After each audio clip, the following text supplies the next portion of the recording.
하늘은 낮이 되면 빛을 채웁니다. 수평선 위로 태양이 떠오르고 푸른 창공은 거울처럼 투명해집니다. 그 빛 속 날개와 깃털의 경계에서 한 장의 진실이 느리게 펼쳐집니다. 바람을 따라 흔들리는 검은 실루엣. 우리는 그 존재를 새라고 부릅니다. 하지만 그들이 보여주는 행동은 때로 우리의 상식을 뛰어넘습니다. 아름다운 지적임 뒤에 숨겨진 포식자의 본능, 온화한 외모 아래 감춰진 생존의 전략. 이 생명들의 세계는 우리가 생각했던 것보다 훨씬 더 기묘하고 잔인하며 동시에 경이롭습니다. 새들의 무대는 우리가 아는 모든 곳입니다. 숲의 나무가지도, 초원의 풀밭도, 바다의 절벽도, 사막의 바위도. 그들은 지구의 거의 모든 환경에 적응했고 각자의 방식으로 생존의 문장을 완성했습니다. 어떤 이들은 낮에 햇살 아래서 사냥하고 어떤 이들은 밤의 어둠 속에서 먹이를 찾습니다. 오르내림이 하루의 리듬이 되고 하늘은 그 리듬을 끝없이 이어줍니다. 그러나 오늘 우리가 만날 새들은 단순한 생존을 넘어선 무언가를 보여줍니다.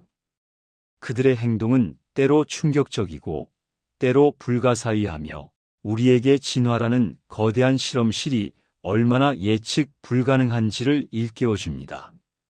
세크리터리 버드 뱀을 밟아 죽이는 맹금. 아프리카의 사바나가 아침 햇살에 물들 때 한 그림자가 긴 다리로 풀밭을 가로지릅니다. 키는 1.3m에 달하고 학처럼 긴 다리 위에 독수리 같은 몸을 얹었습니다. 머리 뒤로는 검은 깃털 다발이 왕관처럼 솟아 있습니다. 이 새의 이름은 세크리터리 버드, 우리말로는 사무새라 불립니다.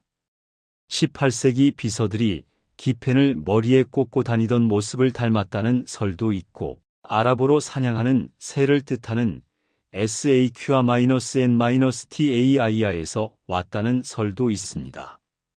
어느 쪽이든 이 새가 가진 능력은 그 어떤 이름보다 훨씬 더 인상적입니다. 세크리터리 버드의 사냥은 폭발입니다. 다른 맹금류들이 하늘에서 먹이를 낚아채는 것과 달리 이 새는 땅 위를 걸으며 사냥합니다. 긴 다리는 단순한 이동 수단이 아닙니다. 그것은 정밀한 무기입니다. 풀밭에서 뱀의 움직임이 포착되면 세크리터리 버드는 날개를 활짝 펼쳐 자신의 몸집을 크게 보이게 하고 머리에 깃털볕을 세웁니다. 그리고 순식간에 강력한 발차기를 날립니다. 한 번의 발차기는 자신의 체중의 5배에 달하는 힘으로 내려찍히고 그 접촉 시간은 단 10에서 15m초에 불과합니다. 눈 깜빡임보다 빠른 속도입니다. 이 짧은 순간에 뱀의 머리는 박살납니다. 독을 가진 코브라든 살무사든 살모사든 상관없습니다. 세크리터리 버드의 발은 두꺼운 비늘로 덮여 있어 뱀의 공격으로부터 보호받고 날카로운 발톱은 먹이를 갈기갈기 찢을 수 있습니다. 때로는 한 마리의 뱀을 죽이기 위해 연속으로 여러 번 밟기도 합니다. 각각의 타격은 정확하고 계산되어 있으며 효율적입니다. 사냥의 흔적은 빠르게 지워지지만 그 순간의 폭력성은 숨길 수 없습니다. 이곳에서는 우아함이 사육과 공존하고 아름다움이 잔인함과 나란히 걷습니다. 세크리터리 버드는 단지 뱀만 사냥하는 것이 아닙니다. 들쥐, 도마뱀, 곤충, 작은 새, 심지어 고슴도치나 어린 가젤까지도 그들의 먹이가 됩니다. 메뚜기 떼가 지나가면 긴 다리로 풀을 밟아 곤충들을 밖으로 몰아내고 공중으로 날아오른 먹이는 부리로 낚아챕니다. 사냥은 새벽부터 저녁까지 계속되고 한낮의 뜨거운 열기 속에서만 잠시 쉽니다.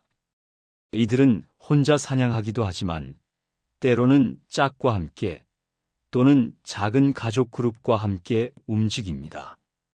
하루에 20마일, 약 32km를 걸으며 사냥터를 순찰합니다. 발자국이 쌓이고 시간이 흐르며 영역은 지켜집니다. 번식기가 되면 세크리터리 버드는 놀라운 구애 의식을 보여줍니다. 수컷과 암컷은 공중에서 원을 그리며 날고 급강하와 상승을 반복하며 때로는 공중에서 발톱을 맞잡고 함께 회전합니다. 땅 위에서는 날개를 펼치고 서로를 향해 춤을 추듯 움직입니다. 마치 학들의 구애 춤과 비슷하지만 더 격렬하고 더 극적입니다. 짝이 이루어지면 평생을 함께합니다. 아카시아 나무 꼭대기에 큰 둥지를 짓고 매년 그 둥지에 새로운 가지를 더해 크기를 키웁니다. 둥지는 2.4m가 넘게 자라기도 합니다. 암컷은 보통 23개의 푸르스름한 알을 낳고 약 50일간 품습니다. 부화 후 2마리의 부모 모두 새끼들을 돌봅니다. 독특하게도 세크리터리 버드는 다른 맹금류처럼 먹이를 찢어서 주거나 통째로 주는 것이 아니라 삼킨 먹이를 다시 토해내 새끼들에게 먹입니다. 새끼들은 약 80일 후 둥지를 떠나지만 부모는 그들이 독립적으로 사냥하는 법을 배울 때까지 곁에 머뭅니다.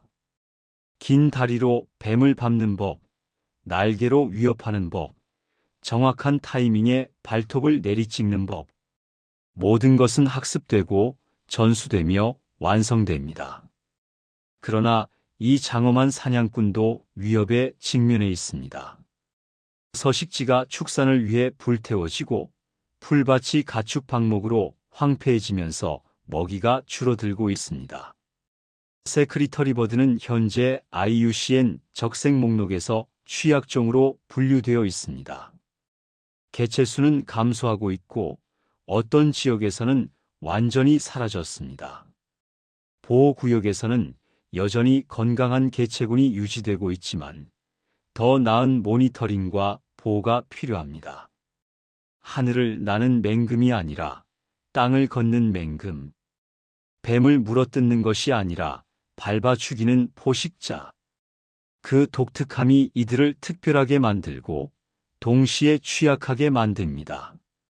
과학자들은 세크리터리 버드의 사냥 방식이 500만 년 전 지구를 누비던 공포 세태로 버드들의 사냥 방식과 비슷했을 것이라고 추측합니다. 두 종은 서로 가깝게 연관되어 있지 않지만 해부학적으로 비슷한 구조를 가지고 있습니다. 긴 다리, 강력한 발, 그리고 땅 위를 걷는 사냥 방식. 진화는 때로 같은 해답을 서로 다른 시간에 다시 발견합니다. 세크리터리 버드를 볼 때 우리는 선사시대의 메아리를 듣습니다. 발걸음이 대지를 흔들고 발톱이 먹이를 찢으며 깃털이 바람에 펄럭이던 그 시대의 잔향을. 사바나의 해가 저물 때 세크리터리 버드는 나무 위 둥지로 돌아갑니다. 긴 하루의 사냥이 끝나고 밤이 찾아옵니다. 그들은 둥지에서 짝과 함께 쉬거나 다른 평평한 나무 꼭대기에서 홀로 잠듭니다. 조용한 밤, 별빛이 사바나를 비추는 동안 내일을 위한 에너지가 다시 채워집니다. 그리고 다시 새벽이 오면 긴 다리가 다시 풀밭을 가로지르고 날카로운 발톱이 다시 대지를 내리찍을 것입니다. 세크리터리 버드의 시간은 이렇게 반복되고 사바나는 그 시간을 끝없이 증언합니다. 호아친 소처럼 발효하는 새. 아마존 강이 천천히 흐르는 곳. 맹그로브 숲과 늪지대가 만나는 경계에서 한 새가 나뭇가지에 앉아 있습니다. 키는 65cm 정도이고 긴 목과 작은 머리를 가졌습니다. 얼굴은 깃털이 없이 파랗고 눈은 젓갈색입니다. 머리 꼭대기에는 붉은 빛이 도는 뾰족한 벼이 솟아있어 마치 펑크족의 헤어스타일을 닮았습니다. 긴 꼬리는 그을음 같은 갈색이고 끝부분은 넓은 흰색 또는 황갈색 띠로 마무리됩니다. 이 새의 이름은 호아진 HOATGIN 또는 악취새 STINKBIRD라고 불립니다. 왜 악취새일까요? 그 대답은 이 새의 놀라운 소화 시스템에 있습니다. 호아지는 나뭇잎을 먹고 삽니다. 잎사귀, 그리고 조금의 과일과 꽃. 이것이 그들의 거의 전부입니다. 한 베네수엘라 연구에 따르면 호아진의 식단은 82%가 잎, 10%가 꽃, 8%가 과일로 구성됩니다. 곤충이나 다른 동물성 먹이는 순전히 우연히 섭취될 뿐입니다. 그러나 잎사귀는 소화하기 어려운 음식입니다. 셀룰로스와 섬유질로 가득 차 있어 대부분의 동물들은 이를 분해할 수 없습니다. 그렇다면 호아지는 어떻게 살아남을까요? 답은 소와 같은 방식입니다. 호아지는 조류 중 유일하게 전이 발효의 FORGUT 퍼먼테이션을 사용하는 새입니다. 소나 양 같은 반추동물들은 위장 안에 특별한 방, 즉 반추이루몬을 가지고 있어 공생하는 박테리아가 식물 섬유를 분해합니다. 호아지는 반추이 대신 비대해진 먹이 주머니 크라프와 하부 식도를 사용합니다. 이 먹이 주머니는 두 개의 방으로 나뉘어 있고 여러 개의 방으로 이루어진 큰 하부 식도와 연결됩니다. 부리의 톱니 같은 구조는 잎을 작은 조각으로 자르고 먹이 주머니 안에 각질화된 내벽과 근육의 압력이 음식을 갈아냅니다. 이곳에서 공생 박테리아들이 셀룰로스를 분해하고 발효가 시작됩니다. 이 발효 과정은 메탄을 생성합니다. 소가 트림으로 메탄을 내뿜듯이 호아진도 트림으로 메탄을 배출합니다. 그리고 이 발효된 잎사귀들은 악취를 풍깁니다. 소똥 냄새 또는 거름 냄새. 이것이 바로 호아진이 악취새라고 불리는 이유입니다. 이 냄새는 단순히 불쾌한 것이 아니라 방어수단이기도 합니다. 포식자들은 이 냄새를 맡고 호아진을 먹이로 여기지 않습니다. 인간들도 극도로 배고플 때를 제외하고는 호아진을 사냥하지 않습니다. 냄새는 보호막이 되고 악취는 생존 전략이 됩니다. 그러나 이 독특한 소화 시스템에는 대가가 따릅니다. 비대해진 먹이 주머니는 호아진의 가슴을 차지하고 비행 근육이 붙을 공간을 빼앗아갑니다. 용골 돌기킬은 줄어들고 흉근은 약해집니다. 결과적으로 호아진은 형편없는 비행 능력을 가지게 됩니다. 짧은 거리만 날 수 있고 대부분의 시간을 나뭇가지를 타고 기어다니며 보냅니다. 가슴뼈 끝에는 두꺼워진 피부 굳은 살이 있어 이것으로 무거운 먹이 주머니를 나뭇가지에 기대어 쉴 수 있습니다. 호아진의 식사는 몸을 통과하는 데 45시간이 걸립니다. 느린 소화, 느린 움직임, 느린 비행.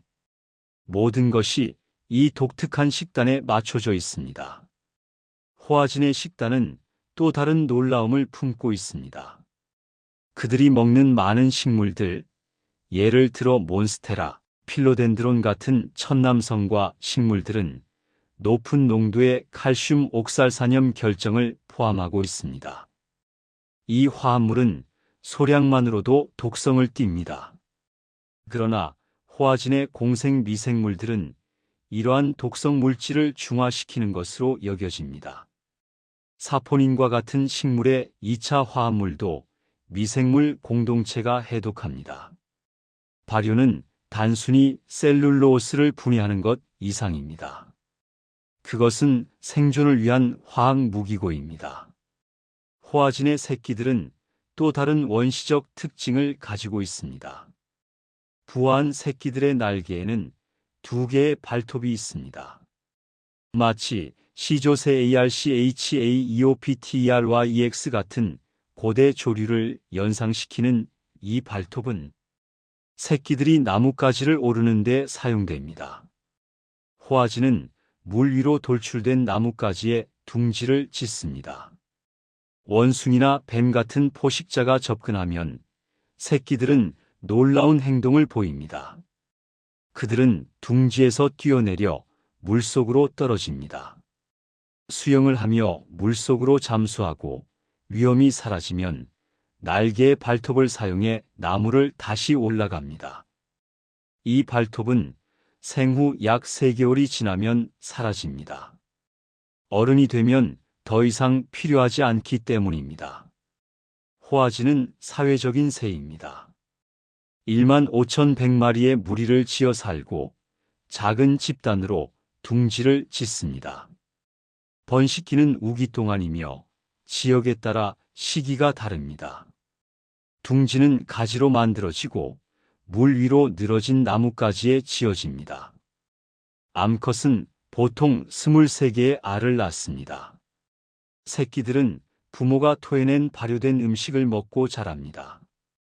이것은 영양분뿐만 아니라 필수적인 장내 미생물을 전달하는 방법이기도 합니다.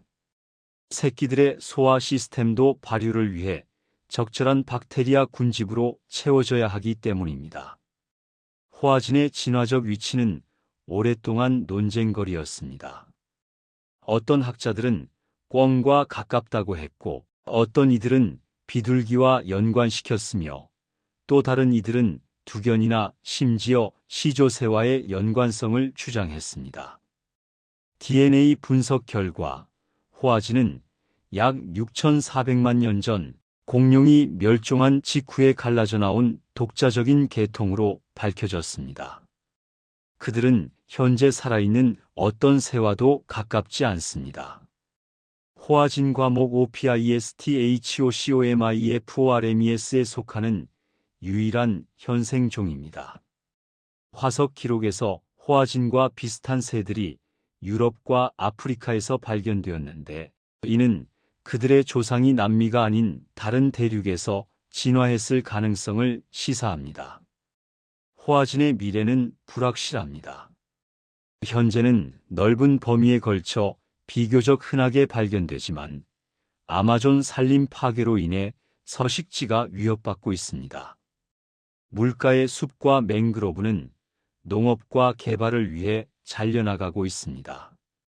개체수는 감소하는 것으로 추정되지만 정확한 수치는 알려져 있지 않습니다.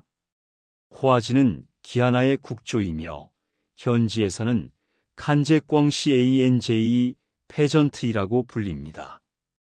이들을 보호하는 것은 단순히 한 종을 지키는 것이 아니라 6,400만 년의 진화적 독특성을 보존하는 일입니다. 아마존의 해가 저물 때 호아진들은 나뭇가지에서 함께 잠듭니다. 무거운 먹이 주머니를 굳은 살에 기대고 긴 목을 구부리며 뾰족한 벼슬은 바람에 흔들립니다. 악취는 여전히 그들을 감싸고 발효는 밤새 계속됩니다. 내일 아침에도 그들은 같은 나뭇잎을 뜯어먹을 것이고 같은 방식으로 소화할 것이며 같은 냄새를 풍길 것입니다. 호아진의 시간은 느리게 흐르지만 확실합니다. 그리고 아마존은 그 느린 시간을 품을 만큼 넓고 깊습니다. 박쥐잡이, 박새 뇌를 먹는 작은 살인자. 헝가리 부크 산맥의 동굴 입구. 겨울 해가 차갑게 내리쬐는 이른 아침, 작은 새 한 마리가 동굴 벽을 따라 천천히 날아갑니다. 크기는 약 14cm, 무게는 20g도 채 되지 않습니다.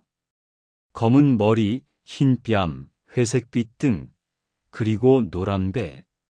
유럽에서 가장 흔한 새 중 하나인 박새 그레이트 tit, PARUS 메이저입니다. 우리에게는 귀엽고 친근한 정원새로 알려져 있습니다. 그러나 이 작은 새가 동굴 안에서 하는 일은 귀엽다는 말과는 거리가 멉니다.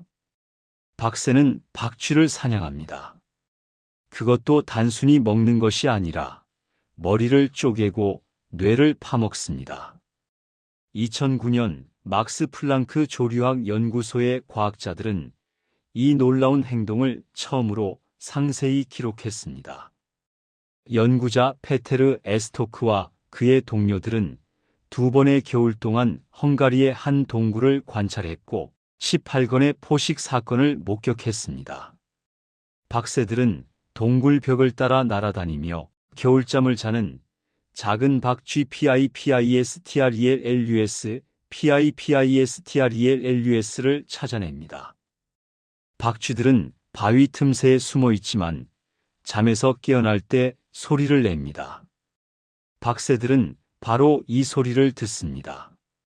청각적 단서와 시각적 단서를 모두 사용하여 그들은 체계적으로 박쥐를 찾아내고 틈에서 끄집어내고 부리로 쪼아 죽입니다.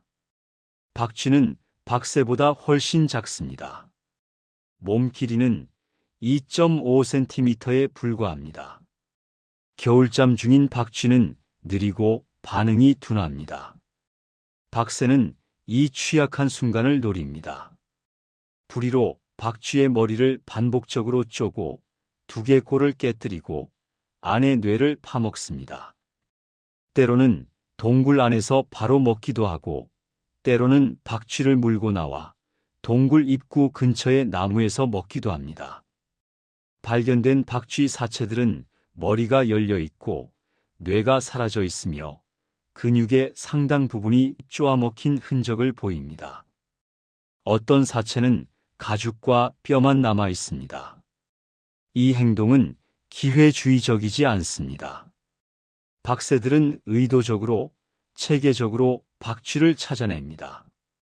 연구자들이 잠에서 깨어나는 박쥐의 소리를 녹음해 스피커로 재생했을 때 박새들의 약 80%가 강하게 반응하며 스피커에 접근했습니다. 이것은 박새들이 박쥐의 소리를 명확히 인식하고 그것을 먹이 신호로 사용한다는 것을 증명합니다. 흥미롭게도 박쥐가 깨어날 때 내는 소리는 포유류 포식자들에게는 경고 신호로 작용합니다. 나는 깨어났다. 공격하지 마라. 그러나 날 수 있는 박새에게는 이 소리가 오히려 나는 여기 있다라는 초대장이 됩니다. 그렇다면 왜 박새는 박쥐를 사냥할까요? 답은 생존입니다. 헝가리 북동부의 겨울은 혹독합니다. 박새의 주요 먹이인 애벌레와 거미는 거의 찾을 수 없습니다. 연구자들이 동굴 근처에 씨앗과 베이컨 같은 다른 음식을 제공했을 때 박새들은 박쥐 사냥을 거의 중단했습니다. 이것은 박쥐가 선호하는 먹이가 아니라 마지막 수단임을 보여줍니다. 음식 제공 없이 관찰한 10일 동안 17건의 포식이 일어났지만 음식을 제공한 12일 동안에는 단 1건만 일어났습니다. 배고픔이 이 행동을 유발합니다. 더 놀라운 것은 이 행동이 학습된 것으로 보인다는 점입니다. 박새의 평균 수명은 짧고 8년 이상 사는 개체는 1000마리 중 1마리입니다. 그러나 이 동굴에서 박쥐 사냥은 적어도 1990년대 중반부터 관찰되어 왔습니다. 이것은 이 행동이 개체에서 개체로, 세대에서 세대로 전달되는 문화적 전통일 가능성을 시사합니다. 어린 박새들이 어른 박새들을 보고 배우고 그 지식을 다음 세대에 물려주는 것입니다. 스웨덴과 폴란드에서도 비슷한 관찰 보고가 있었는데 이는 이 행동이 더 널리 퍼져 있을 수 있음을 암시합니다. 박새는 박쥐만 죽이는 것이 아닙니다. 1899년 조류학자 하워드 손터스는 이렇게 썼습니다. 박새는 작고 약한 새들을 공격하여 강력한 부리로 두개골을 깨뜨려 뇌를 먹는다. 그리고 박쥐에게도 같은 방식으로 한다.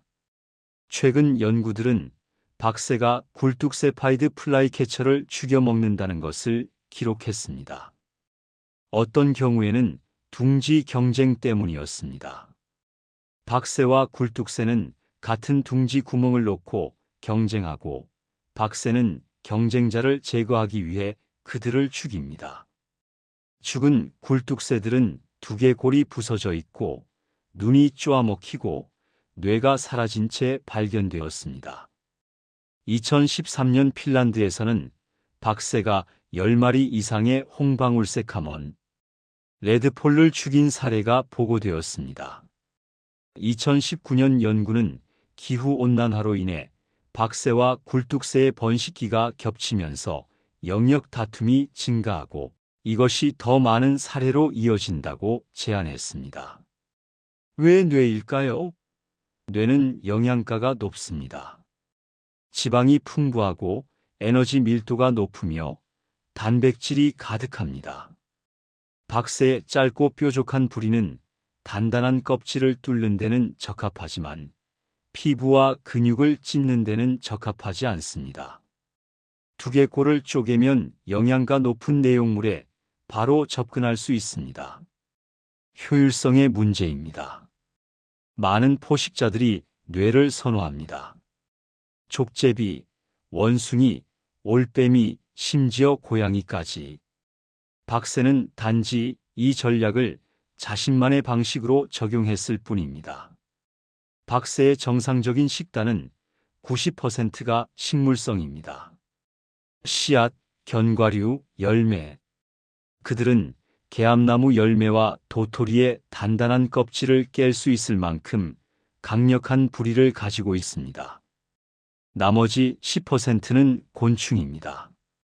애벌레, 딱정벌레, 거미. 그러나 겨울이 오고 음식이 부족해지면 박새는 기회주의자가 됩니다. 그리고 때로는 살인자가 됩니다. 이 작은 새는 우리에게 중요한 교훈을 줍니다.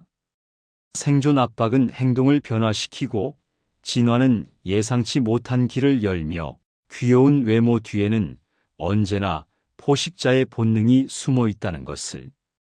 동굴의 입구에서 박새는 잠시 머뭇거립니다. 안으로 들어갈까 말까?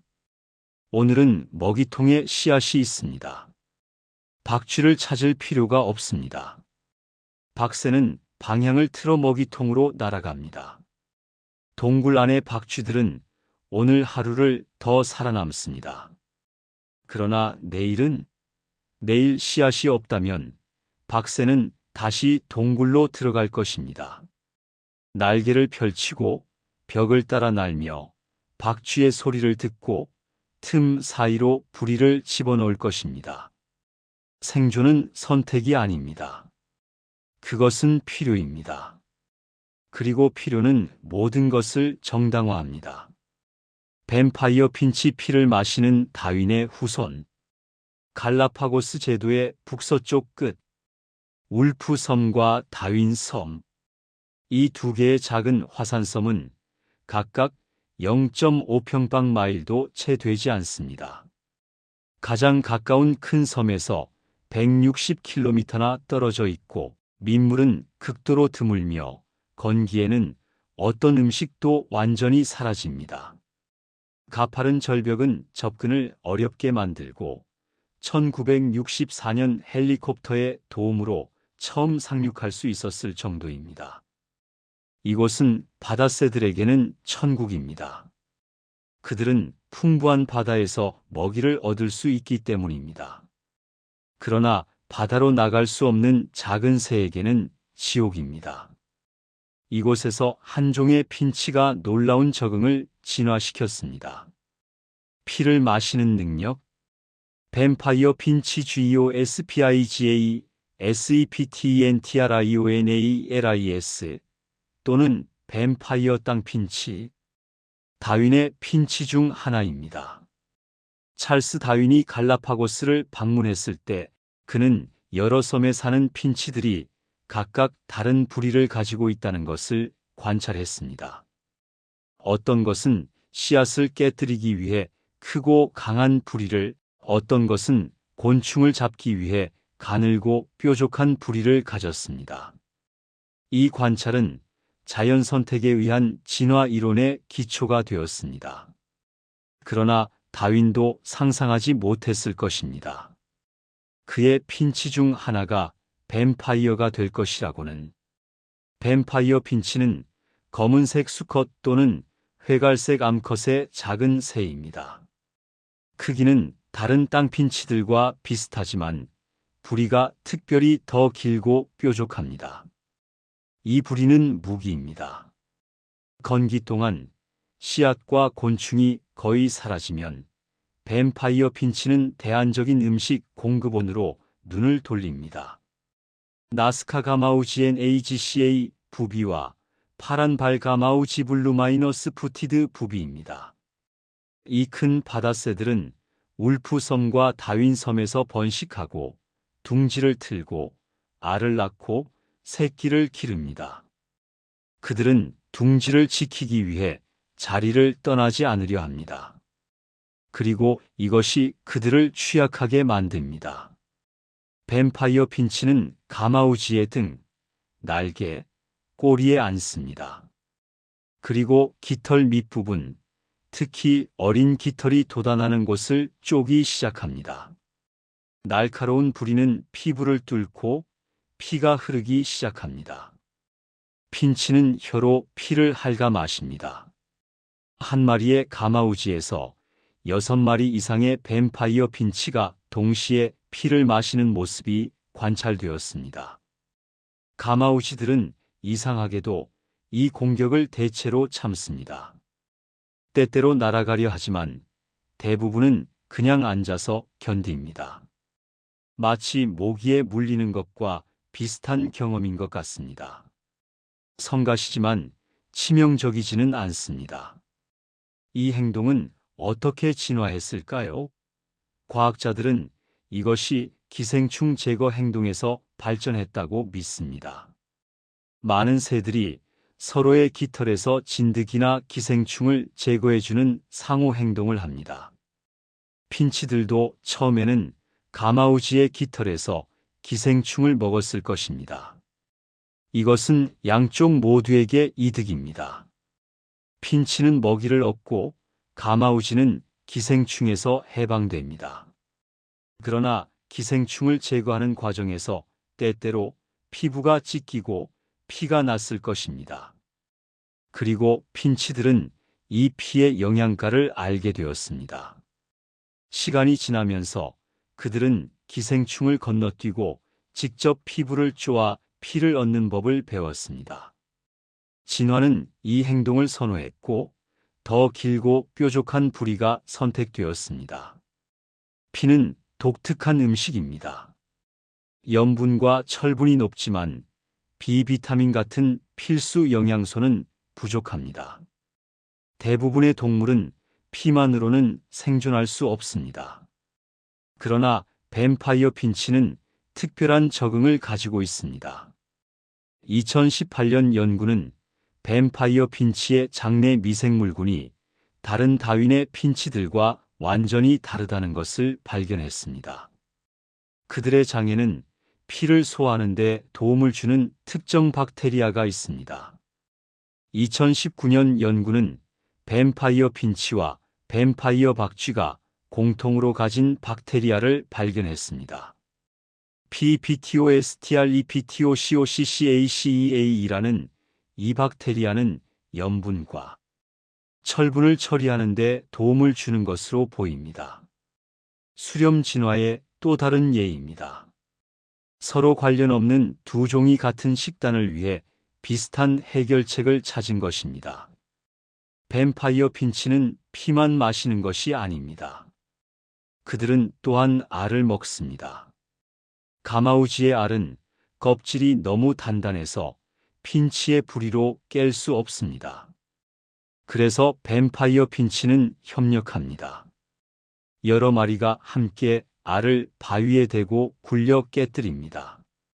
그리고 안의 노른자와 흰자를 탐욕스럽게 먹어치웁니다. 그들은 또한 가마우지가 토해낸 물고기와 배설물도 먹습니다. 우기 동안에는 씨앗, 곤충, 꿀을 먹습니다. 울프섬에서는 갈라파고스 가시배 선인장의 꽃에서 꿀을 따먹는 것이 관찰되었습니다. 그들의 식단은 계절에 따라, 가용성에 따라 변합니다. 피는 선택이 아니라 필요에 의한 것입니다. 뱀파이어 핀치의 정확한 식단 구성은 잘 알려져 있지 않지만 미발표 데이터에 따르면 피는 그들 식단의 약 10%를 차지합니다. 이것은 주식이 아니라 보충제입니다. 물이 부족한 섬에서 피는 수분 공급원이기도 합니다. 비가 내리지 않고 영구적인 물 공급원이 없을 때 피는 생명을 유지하는 액체가 됩니다. 진화는 극한 환경에서 극단적인 해결책을 만들어냅니다. 뱀파이어 핀치는 그 완벽한 예입니다. 뱀파이어 핀치의 번식 행동에 대해서는 많이 알려져 있지 않습니다. 다른 땅 핀치들처럼 암컷이 34개의 흰 알을 낳고 약 12일간 품는 것으로 추정됩니다. 두 부모 모두 새끼를 먹이고 새끼들은 약 2주 후에 둥지를 떠납니다. 울프섬과 다윈섬에서 뱀파이어 핀치는 노래가 다릅니다. 다윈섬의 노래는 불규칙한 짧고 낮은 높이의 윙윙거리는 소리이고 울프섬의 노래는 더 리드미컬합니다. 이것은 두 개의 아종이 있을 가능성을 시사하지만 아직 확실하지 않습니다. 뱀파이어 핀치는 현재 심각한 위협에 직면하지 않습니다. 그들이 사는 두 섬은 국립공원으로 보호되고 인간의 상륙은 제한됩니다. 그러나 침입종은 위협이 됩니다. 조류 뱀파이어 파리 에이비언 뱀파이 플라이라는 기생 파리가 갈라파고스 전역의 핀치들을 괴롭히고 있습니다. 성충은 과일과 꿀을 먹지만 유충은 피를 먹습니다. 유충은 새의 둥지에서 부화하여 어린 새끼의 피와 조직을 먹어치웁니다. 이것은 새끼들을 죽일 수 있습니다. 뱀파이어가 뱀파이어의 희생자가 되는 아이러니입니다. 울프섬에 해가 질 때 뱀파이어 핀치들은 선인장 덤불 사이에서 잠듭니다. 작고 검은 몸, 피로 얼룩진 부리, 그리고 내일을 위한 에너지. 절벽 아래에서 파도가 부서지고 가마우지들이 둥지에서 쉬며 밤하늘에는 별들이 떠오릅니다. 이 작은 섬에서 생존은 창의성을 요구합니다. 피를 마시는 것, 알을 훔치는 것, 배설물을 먹는 것. 아름답지 않지만 효과적입니다. 뱀파이어 핀치는 우리에게 말합니다. 진화는 도덕적 판단을 하지 않는다고. 그것은 단지 작동하는 것을 선택할 뿐이라고. 그리고 울프섬에서는 피를 마시는 것이 작동합니다. 에필로그 새들의 진실. 하늘이 다시 어두워집니다. 별들이 하나씩 켜지고 지구의 회전은 멈추지 않습니다. 우리가 오늘 만난 새들 뱀을 밟아 죽이는 세크리터리 버드, 소처럼 발효하는 호아진, 뇌를 먹는 박새, 피를 마시는 뱀파이어 핀치, 은 모두 진화의 실험실에서 나온 걸작들입니다. 그들의 행동은 기괴하지만 동시에 완벽하게 논리적입니다. 환경이 요구하고 진화가 응답하며 생명이 길을 찾습니다. 이 새들은 우리에게 질문을 던집니다. 적응의 한계는 어디까지인가? 생존을 위해 얼마나 많은 것이 변할 수 있는가? 아름다움과 잔인함은 정말 반대편에 있는가? 세크리터리 버드의 우아한 걸음걸이와 폭력적인 발차기, 호아진의 화려한 벽과 역겨운 냄새, 박새의 귀여운 외모와 살인적 본능, 뱀파이어 핀치의 작은 몸집과 피에 대한 갈증, 이 모든 것이 공존합니다. 모순이 아니라 조화로. 우리는 새들을 노래하고 날아다니고 지저귀는 아름다운 생명으로 생각하는데 익숙합니다. 그러나 새들은 공룡의 후손입니다. 6,600만 년 전 대멸종에서 살아남은 포식자의 혈통입니다. 깃털은 비늘에서 진화했고 날개는 발톱 달린 앞다리였으며 지저귀는 한때 으르렁거림이었습니다. 그 원시적 본능은 사라지지 않았습니다. 그것은 단지 재포장되었을 뿐입니다. 작고 귀여운 패키지 안에 여전히 티라노사우루스의 정신이 살아 있습니다. 이 네 종의 이야기는 무수히 많은 새들의 이야기 중 극히 일부입니다. 지구상에는 약만 종의 새가 살고 있고 각각은 고유한 적응과 행동을 가지고 있습니다. 어떤 것들은 우리가 알고 어떤 것들은 아직 발견되지 않았으며 어떤 것들은 우리가 이해하기 시작했을 뿐입니다. 조류학은 끝나지 않은 책입니다. 매년 새로운 페이지가 추가되고 매 연구마다 새로운 경위가 드러나며 매 관찰마다 새로운 질문이 생겨납니다. 그리고 우리는 배웁니다. 판단하지 않고 관찰하는 법을, 놀라움을 받아들이는 법을, 자연은 우리의 기대를 따르지 않는다는 것을. 세크리터리 버드는 뱀을 밟습니다. 호아지는 발효합니다. 박새는 뇌를 먹습니다. 뱀파이어 핀치는 피를 마십니다. 이것이 기괴하다면 그것은 우리의 관점 때문입니다. 새들에게는 이것이 단지 화요일입니다. 평범한 하루의 생존입니다. 밤이 깊어갑니다. 세크리터리 버드는 아카시아 나무 위 둥지에서 쉽니다.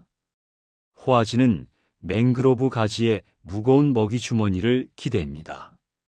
박새는 나무 구멍에서 깃털을 부풀립니다. 뱀파이어 핀치는 선인장 가시 사이에서 눈을 감습니다. 네 개의 다른 대륙, 네 개의 다른 환경, 네 개의 다른 전략. 그러나 하나의 진실 생명은 방법을 찾습니다. 언제나 어떻게든 방법을 찾습니다. 그리고 내일 해가 뜨면 그들은 다시 시작할 것입니다. 발차기, 발효, 뇌먹기, 피 마시기. 생존의 춤은 계속됩니다. 하늘은 그 춤을 증언하고 땅은 그 흔적을 기록하며 우리는 경이와 함께 지켜봅니다. 새들의 세계는 우리가 생각했던 것보다 훨씬 더 이상하고 훨씬 더 잔인하며 훨씬 더 아름답습니다. 그리고 그것이 바로 새들을 완벽하게 만드는 이유입니다. 하늘은 밤이 되면 어둠을 채웁니다. 그러나 그 어둠 속에서도 날개는 펼쳐지고 부리는 열리며 발톱은 닫힙니다. 엽기적인 조류들의 세계에 오신 것을 환영합니다. 이곳은 끝이 아니라 시작입니다. 더 많은 이야기가 기다리고 더 많은 경위가 숨어 있으며 더 많은 진실이 날개를 펼칠 준비를 하고 있습니다. 우리는 단지 듣기 시작했을 뿐입니다.